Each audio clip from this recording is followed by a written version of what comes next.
Hi, magandang araw po ulit sa inyong lahat for our second reading of the day. Tingnan naman po natin kung ano po ang makikita natin sa second reading of the day today. Sana po ay napanood nyo na po yung first, second, third, and fourth reading kagabi, no? Yung third and fourth reading po talaga yung sana ay napanood nyo na. At yung ating first reading kanina bago po kayo tumalon dito sa second reading of the day. Also, ininsensuhan ko din po at ilalabas ko din po yung ating yung insenso na kung saan po talaga ay talaga pong ilalabas po natin ito yan dahil sa dami po nang nag-request. Talaga pong kailangan ko po yung ilabas ulit para mabuo daw po nila yung 7 days na ating yung ating 7 days na gusto nila pong buuin yung pakonsensya at pagpapalambot ng puso ng inyong mga persons. Okay, wag niyo din pong i-skip ito dahil dito po ako kumukuha ng energy sa lahat po ng aking binabasahan. Gustong-gusto ko po na kayo po ay aking mabasahan, kaya talagang kinukuha ko po yung or meditate ko din po yung energies nyo habang ako po ay nag-reading, no? Gustong-gusto ko po talaga na mapanood nyo po lahat ng ito dahil lahat po ito ay talagang pinaghihirapan po nating basahin.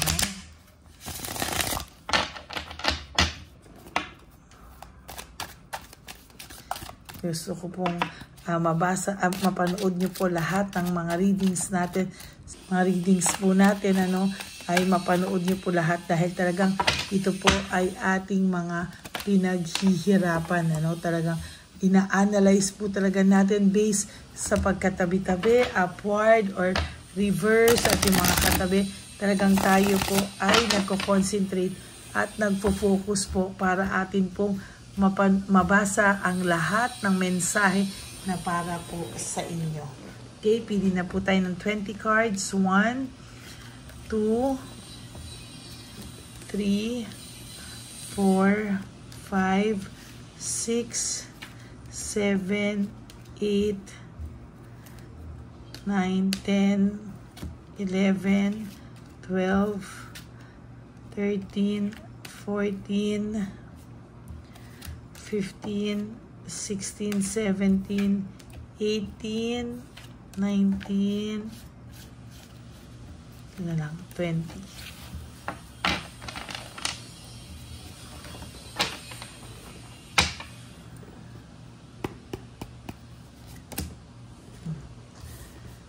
Okay. Ang makikita ko po dito, maybe ang taong pong ito ay walang-wala nung araw, no? Ikaw po talaga ang sumuporta sa kanya, nagmahal sa kanya, pero nung siya po ay biglang nagkaroon, ang pakiramdam mo po ay bigla po siyang nagbago sa iyo, bigla po siyang nagbago, bigla po siya talagang totally parang lumaki po ang ulo niya, no? Pakiramdam niya po ay parang hindi niya po ikaw kailangan, parang nagmalaki po siya sa iyo at talagang parang ibang-iba na po ang pakiramdam mo sa taong ito. Bigla po siyang nanlamig, para po siyang nanlamig, para po siyang nag-iba, parang hindi mo na po daw siya kilala, parang hindi na po siya yung iyong taong nakilala, Talaga ang laki po ng changes niya. And so far, naramdaman mo na emotionally, immature pa rin ang taong ito. Emotionally, hindi mo pa rin alam kung ano ang nangyari dito, Sa totoo lang, there is this coldness, May coldness tayong nakikita and somehow may pagka-bitter din tayo. May pagka-bitter talaga ang taong ito, Nasaktan ka po dahil hindi mo akala mo ikaw ay kanyang na-appreciate, akala mo ikaw ay kanyang Akala mo ikaw po ay kanyang parang mahal, no? At inaalagaan, iniingatan, ina-appreciate niya lahat ng tulong mo. Pero nung pakiramdam mo, nung walang-wala siya, talagang napakabait niya. Pero nung siya ay nagkaroon, maybe dati wala siyang trabaho, ikaw lahat, bigla siya nagkatrabaho, parang nag-iba po, no? Para po siyang nawala sa ulirat, no? Para po siyang nawala ng direksyon, dinivert niya po sa ibang bagay, yung kanyang atensyon, yung lahat ng pangako, pangarap yung dalawa ay napako, no? Kaya ito pong taong to, sa nakikita ko po talaga ngayon, ay naiisip niya po yan lahat, no? Yung mga happy memories, yung lahat ng tulong mo sa kanya, now, naiisip niya po yung lahat, no? Sa totoo lang, ito pong taong to ay nababalisa, no? Araw-araw, parang araw-araw niya pong naiisip lahat ng pagiging rude niya sa'yo, lahat ng mga nagawa niya sa'yo, parang piniplay po sa isipan niya, no? Talagang patuloy po yung iniisip-isip niya at hindi po talaga siya mapakali, no? Hindi siya mapakali, para siyang nababalisa at talaga naman po, no? Naiisip niya pa ulit-ulit lahat ng parang rewind sa isip niya, lahat ng mga ginawa niya po sa iyo, no? Para po siyang na-trap, no, sa sarili niyang kalokohan, na siya rin po ang binabalikan ng, sabi ko nga, ng konsensya niya, no? I think this is also a continuation of the first reading a while ago, no?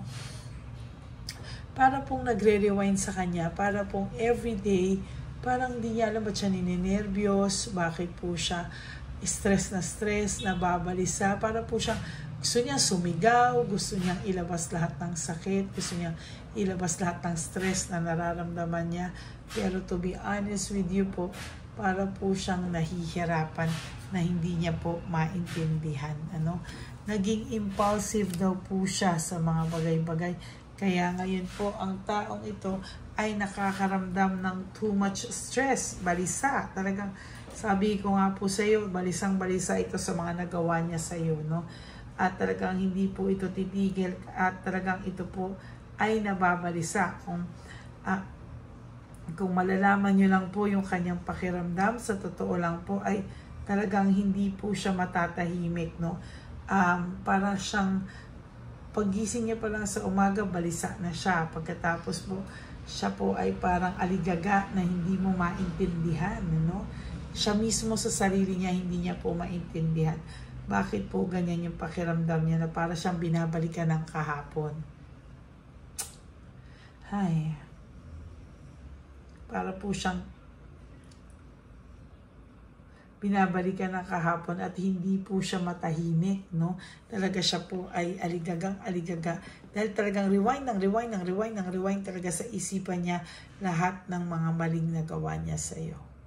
Mahirap po kasi yung ganun yung hindi mo po maiwasan, na parang ayaw mo nang isipin, gusto mo na pong tanggalin sa isipan mo, pero nahihirapan ka po talagang isipin at tanggalin sa isipan mo kasi talagang kinuusig at talagang yung konsensya niya po ay nandun, yung patuloy pong pumapasok sa isip niya kahit na po na ayaw na niya, pero pasok pa rin po ng pasok sa isipan niya po yung mga nagawa niya po sa iyo na hindi niya po naman daw gustong maisip, no?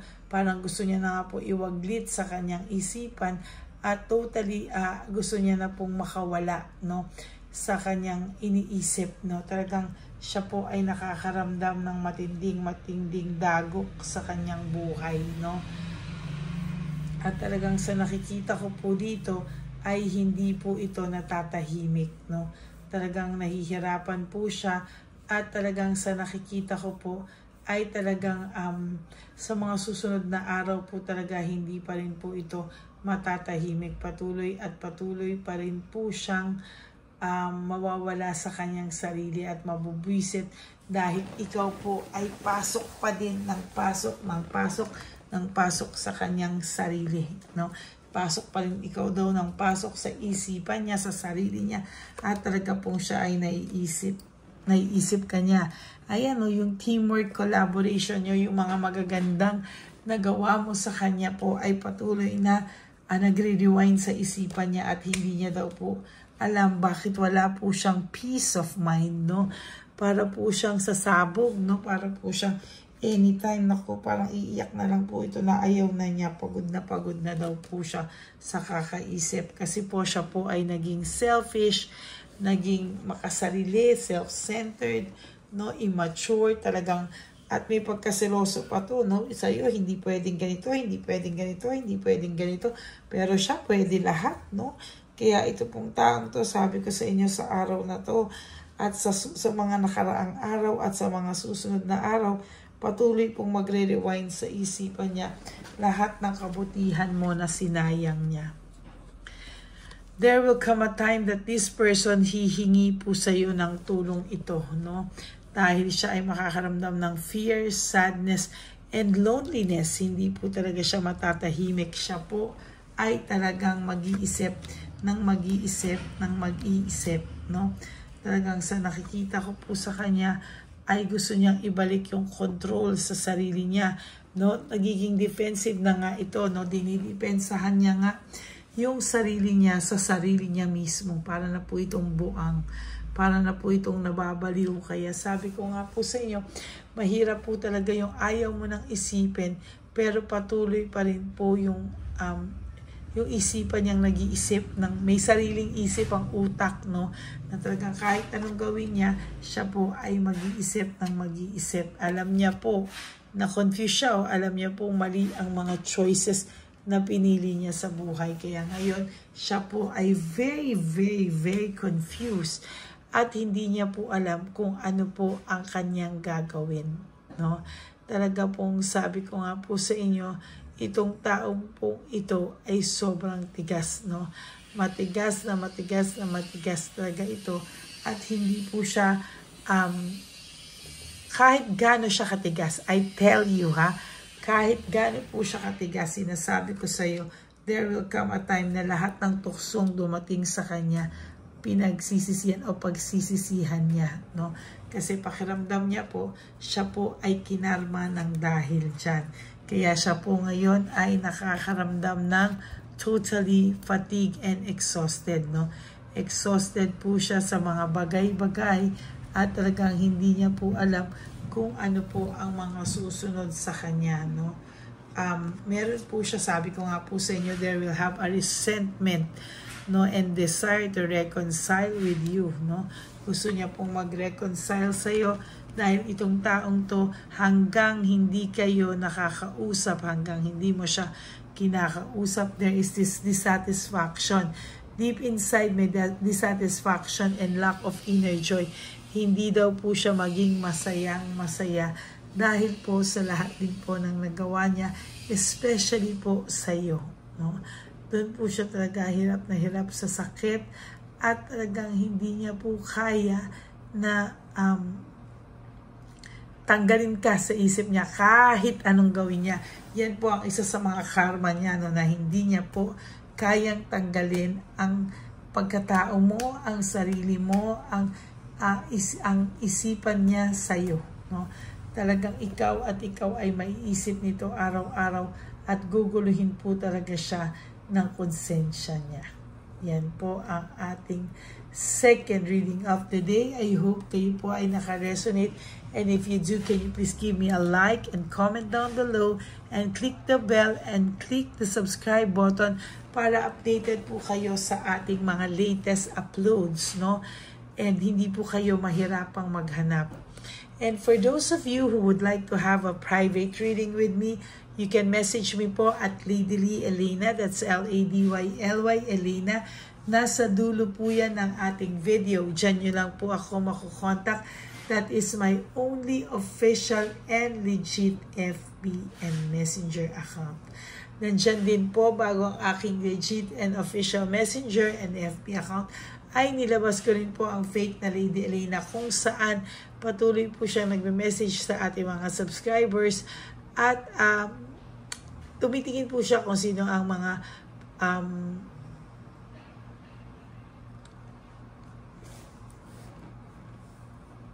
talaga pong tumitingin po talaga siya kung sino yung mga potential. Teka, binasa ko po kasi yung minessage yung isa kong subscriber dito ngayon niyo. Tumitingin daw po siya kung sino yung potential na pwede niyang mauto, no, at mahinga ng dollars, at kung sino din po yung kanyang pwedeng i-hack, no. Titingnan niya kung sino yung mga mukhang ewan ko kung ano po yung mga tinitingnan niya, kung sino yung mukhang ewan na gusto niya pong kausapin, ganyan, no. Pero ang tatalino po ng aking mga Lady Elena family, no, hindi po nauuto. Kaya after nyo po siyang i-block, ay magkakaroon na naman po siya ng ibang mag-message sa nangangalan naman daw po ng mga doktor, ganyan, na magpapabalik ng inyong mga asawa na nawalang ganito. Ay naku po, no. Ay tapos daw po pagka halimbawa nakapagbigay sa kanila, i-block na daw po ng fake na Lady Elena na yan, o ng mga doktor kwak-kwak na yan. Okay? So please, mag-ingat po kayo, no? Binasa ko po ngayon kaya medyo tumahimik ako para related po talaga yung sasabihin ko doon sa sinabi po ng aking subscriber. Okay? And to all my Lady Elena, ever solid, faithful, and loyal Lady Elena family, I love you all from the bottom of my heart. Mahal na mahal ko po kayong lahat, at kahit nasang lupalo po ako po ay magbibigay sa inyo ng reading of the day. Kaya wag na wag po kayong malulungkot, ha?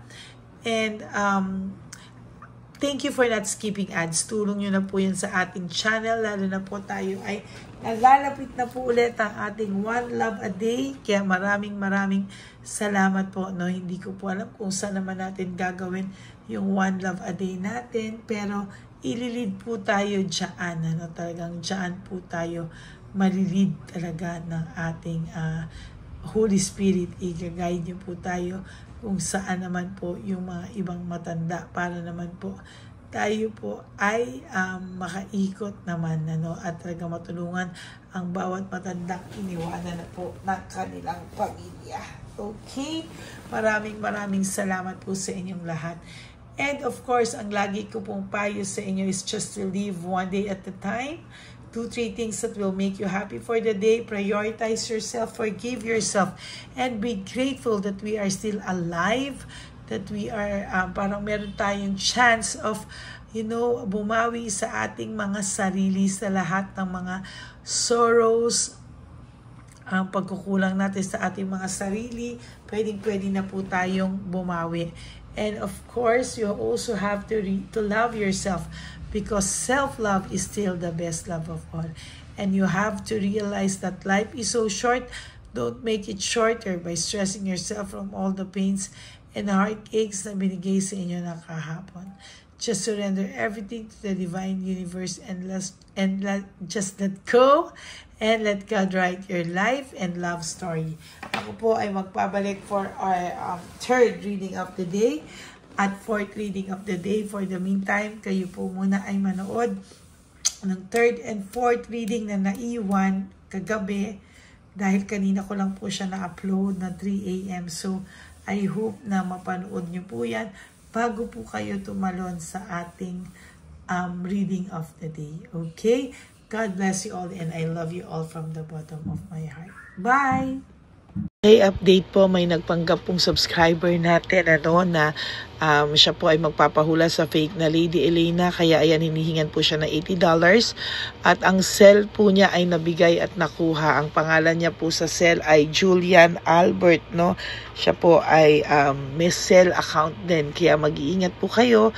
Ayan po, no, kung sino man po yung scammer na Julian Albert na yan, no, iinsensuhan po natin yan para siya po ay makonsensya. Kung wala man po siyang konsensya, at least po bumalik sa kanya lahat po ng kanyang ginagawa, at maling-mali po yan, ano. Basahin niyo po lahat yan, makikita niyo po, ayan po ang cell number niya at Julian Albert na yan, ano, para po talagang mai-report din po natin yan na siya ay gumagamit ng cell account na Julian Albert. Mag-ingat po kayo. Ayan po yung number niya. Ayan po yung pangalan niya. Huwag po kayong magpauto. Nakita nyo naman po, no, napakalayo po ng pangalan ko sa pangalan ng pinagsisendan nyo po ng account o ng pera. Kaya mag-ingat po kayo at beware sa scammer na to. At talagang ayan po, pinost ko po ang kanyang pangalan dito para maging babala po sa inyong lahat. Maraming salamat po. At mag-ingat po kayo, pakireport po ang page na yan, ang messenger niya na Lady Elena. Maraming salamat po and God bless you all. Ayan, sa susunod po makikita niyo yung account niya na i-report niyo. Salamat po na marami. Magandang gabi po ulit sa inyong lahat. Ako po ay muling nagpapaalala sa inyo na mayroon pong lumalabas sa FB at Messenger account na fake account po no, nang hihingi po ng $25 through PayPal at hindi po yan totoo. Huwag po kayong maniwala dyan. At pag sinabi mo po na gusto ko pong marinig ang boses nyo, or makita kayo, ang sasabihin po ay magbibigay kami ng link, buksan mo yan, at pagkatapos ay makikita mo ako. Huwag po kayong maniniwala dahil yan po ay hindi totoo. Yan po ay isang malaking scam na pag binuksan nyo po ay mahahack po lahat sa inyo. Mahahack po ang inyong mga personal details. Lahat ay mahahak. Ako po ay nalulungkot na ito po ay nangyari, ngunit sa talagang may mga tao pong masasama at may mga tao po talagang hindi makatiis na hindi gumawa ng masama sa ibang tao. Pero maging aware po sana kayo, tulungan niyo po ako, i-report po natin yung fake na yan at sa FB para siya po ay mawala na. At wala na po siyang mabiktima pa, no? Nandyan po lahat ng details at maraming salamat po sa inyong lahat. Maraming salamat po sa inyong lahat at mag-iingat po kayo.